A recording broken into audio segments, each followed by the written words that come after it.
ازيكم يا بنات؟ تعالوا اجيب لكم من الاخر النهارده ازاي نعمل نفس النيلز بتاعه الاكريليك بالظبط لكن في البيت. اول حاجه استخدمتها هي النيل بولش عادي، ممكن اي لون عندك في البيت. بنبدا نحطه غالبا ممكن من فوق لتحت علشان يدي طبقه ونحاول ان هو يكون سميك.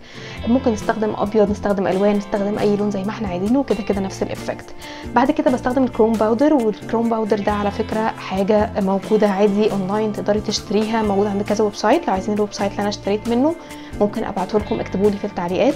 تعالوا نشوف دلوقتي الكروم باودر ده بنستخدم ازاي. اول حاجه بنجيبها هي البراش العاديه اللي احنا بنستخدمها للاي شادو، بنحطها في الكروم باودر وبنبدا كده ان احنا نملاها منه ونتاكد ان احنا حطينا كميه كافيه. بعد كده بنفرد او بنحط على الضوفر كميه كويسه من الكروم باودر ده عن طريق نفس البراش، وبنبدا اننا نحركها كتير فوق بعض. ممكن اننا نحط طبقه، نحط طبقتين، على حسب كميه الضي او اللون اللي احنا عايزينها. وعلى فكره الكروم باودر ده بيدي نفس شكل البلاستيك بالظبط، كانك حاطه ضوافر اكريليك.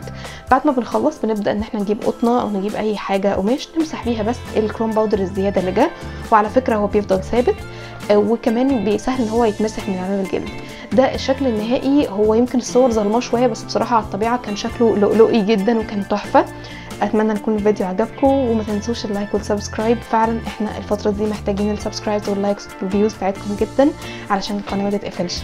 ميرسي قوي ليكم، وشكرا انتوا شفتوا لحد هنا. باي باي.